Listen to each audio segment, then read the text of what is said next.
Hello friends, welcome to our channel. இன்றைக்கி நம்ம என்ன டாப்பிக்கை பற்றி பேச போகிறோன்னா வே ப்ரோட்டீனை பற்றி தான். வே ப்ரோட்டீன் எடுத்தால் நம்மளுக்கு கிட்னி பாதிப்பு வந்துடும், லிவர் பாதிப்பு வந்துடும்.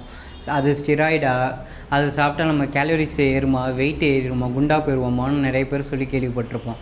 அதை தான் இந்த வீடியோவில் நம்ம பார்க்க போகிறோம்.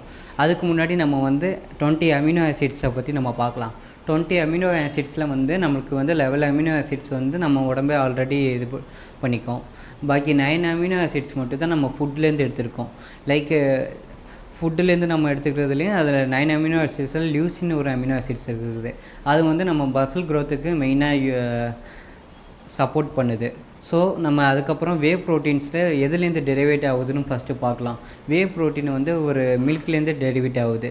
அது வேயாகவும் கெசினாவும் நம்மளுக்கு டெரிவேட் ஆகுது. வே நமக்கு ஃபாஸ்ட்டாக டைஜஷன் ஆகுறதுக்கு ஹெல்ப் ஆகுது. அதே கெசின் நமக்கு ஸ்லோவாக டைஜஷன் ஆகுறதுக்கு ஹெல்ப் ஆகுது. ஸோ நம்ம இப்போ வேலேயே 3 டைப்ஸாக வே ப்ரோட்டீன் இருக்குது. அதில் கான்சன்ட்ரேட்டட் வே ப்ரோட்டீன் இருக்குது, ஐசோலேட் வே ப்ரோட்டீன் இருக்குது, ஹைட்ரோலேட்டட் வே ப்ரோட்டீன் இருக்குது. இப்போ கான்சன்ட்ரேட் வே ப்ரோட்டீன் தான் மோஸ்ட் ஆஃப் நிறைய பேர் வே ப்ரோட்டீன் எடுக்கிறவங்க எடுப்பாங்க. அதில் 17லேருந்து 80% ஆஃப் ப்ரோட்டீன் இருக்குது அண்டு பட்ஜெட் ஃப்ரெண்ட்லியாகவும் இருக்கும். அதர்வைஸ் நம்ம ஐசோலேட்ஸ் வே ப்ரோட்டீனை பார்த்திங்கன்னா அது நம்மளுக்கு கொஞ்சம் யாருக்கு இந்த லாக்டோஸ் இன்டாலரன்ஸ் இருக்குதோ அந்த மாதிரி ப்ராப்ளம் இருக்கவங்க வே ஐசோலேட்டு கன்சியூம் பண்ணலாம். அதர்வைஸ் நம்ம வே ஹைட்ரோலேட்ஸ் இருக்குதுன்னா அது 100% ஃபாஸ்ட்டாக அப்சர்வ் பண்ணுறதுக்கு, நமக்கு ப்ரோட்டீன் அப்சர்வ் பண்ணுறதுக்கு ஹெல்ப் ஆகுது. அது உங்களுக்கு பட்டு காஸ்ட்லியாகவும் இருக்குது. ஸோ நம்ம பட்ஜெட் ஃப்ரெண்ட்லியாக நம்மளுக்கு இருக்கணுன்னா வே கான்சன்ட்ரேட் கரெக்டாக இருக்கும். யார் வே ப்ரோட்டீன் எடுக்கலாம்?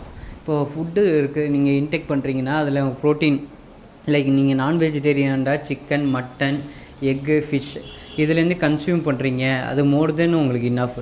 இப்போ நீங்கள் ஒரு 70 கிலோ இருக்கீங்கன்னா உங்களுக்கு 70 கிராம் ப்ரோட்டீன் உங்களுக்கு கன்சியூம் பண்ணுறீங்க, மோர் தென் இனஃப்.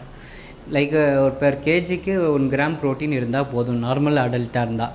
அதர்வைஸ் நம்ம ஒரு அத்லெட்டோ ஒரு ஜிம்முக்கு போகிறவங்களாக இருந்தால் 1.2லேருந்து 1.5 கிராம் ப்ரோட்டீன் இருந்தால் போதும், பர் கேஜிக்கு இன்டேக் பண்ணால் போதும். ஸோ இப்போ நம்ம அந்த லெவல் ஆஃப் ப்ரோட்டீன் அளவுலேருந்து நம்மளுக்கு கம்மியாக நமக்கு ஃபுட்டுலேருந்து கிடைக்கிது. ஸோ நம்ம அதனால் சப்சிடிஸாக நம்ம வே ப்ரோட்டீன் எடுக்கலாம். நீங்கள் ஃபுட்டுக்கு ஆல்டர்னேட்டிவாக நீங்கள் வே ப்ரோட்டீன் எடுக்கணும்னு அவசியம் இல்லை. ஃபுட்டு தான் மெயின் சோர்ஸ் ஆஃப் ப்ரோட்டீன் கன்சம்ஷனுக்கு முக்கியமானது. ஸோ அதுக்கப்புறம் வே ப்ரோட்டீன் எடுத்தால் நம்மளுக்கு கேலரிஸாக ஃபேட் ஆயிடுவோமா அப்படின்னு நம்ம சொன்னோன்னா அது கண்டிப்பாக இல்லை. நீங்கள் டெய்லி இன்டேக் பண்ணுற உங்கள் ப்ரோட்டீனோ உங்கள் கேலரி அளவோ உங்கள் பாடிக்கு எவ்வளோ கேலரிஸ் தேவையோ அந்த அளவுக்கு நீங்கள் கேலரிஸ் எடுத்துக்கிட்டாலே மோர் தென் இனஃப். நீங்கள் அதோட அளவுக்கு அதிகமாக நீங்கள் ப்ரோட்டீனோ நீங்கள் எது எடுத்தாலும் நீங்கள் ஃபேட் ஆகுவீங்க. ஸோ நீங்கள் உங்கள் பாடிக்கு லைக் நீங்கள் ஒரு 2000 கேலரிஸ் உங்கள் பாடிக்கு தேவைன்னா நீங்கள் 1700 இதை மாதிரி எடுத்திங்கன்னா கேலரி டெஃபிசிட்டில் நீங்கள் ஃபுட்டு இன்டேக் பண்ணியிருந்தீங்கன்னா வெயிட் ஆட்டோமேட்டிக்காக லாஸ் ஆகும். அதோட சேர்த்து நீங்கள் ஒர்க் அவுட்டு, ஜிம்முக்கு போய் இந்த மாதிரி ஒர்க் அவுட் பண்ணிங்கன்னா உங்களுக்கு கொஞ்சம் ஸ்பீடாக உங்களுக்கு வெயிட் லாஸ் ஆகிறதுக்கு ஹெல்ப் ஆகும்.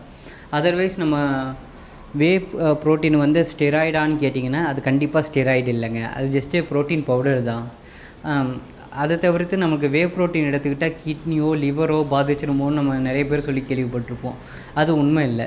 அது யாருக்கு கிட்னியோ லிவரோ பாதிக்கும்னா ஆல்ரெடி அவங்களுக்கு கிட்னி பாதிப்பு இருந்து லிவர் பாதிப்பு இருந்து அவங்க வே ப்ரோட்டீன் எக்ஸஸாக எடுத்தாலோ ப்ரோட்டீன் எக்ஸஸாக எடுத்தாலோ அது பாதிப்பு உண்டாகும்.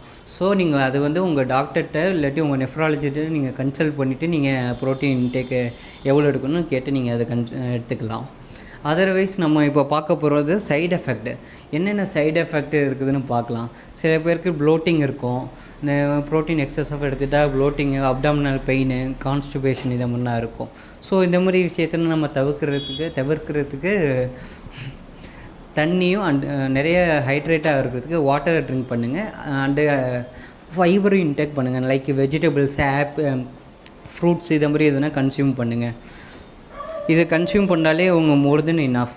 உங்களுக்கு ப்ரோட்டீன் எவ்வளோ எடுக்கிறீங்களோ நீங்கள் அந்தளவுக்கு ஹைட்ரேட்டாகவும் நல்லா ஃபைபர் இன்டேக் பண்ணுறதும் நீங்கள் முக்கியமாக பார்த்துக்கணும். ஸோ வே ப்ரோட்டீன் யார் எடுக்க வேண்டாம் அதையும் பார்க்கலாம்.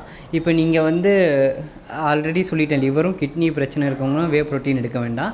ரெண்டாவது மில்க் அலர்ஜி இருக்கவங்களும் நீங்கள் வே ப்ரோட்டீன் எடுக்க வேண்டாம். அதுக்கு பதிலாக நீங்கள் வீகன் ப்ரோட்டீனும் இதை மாதிரி கன்சியூம் பண்ணலாம். ஸோ இந்த வீடியோ உங்களுக்கு பிடிச்சிருந்தா like and share and subscribe பண்ணுங்கள்.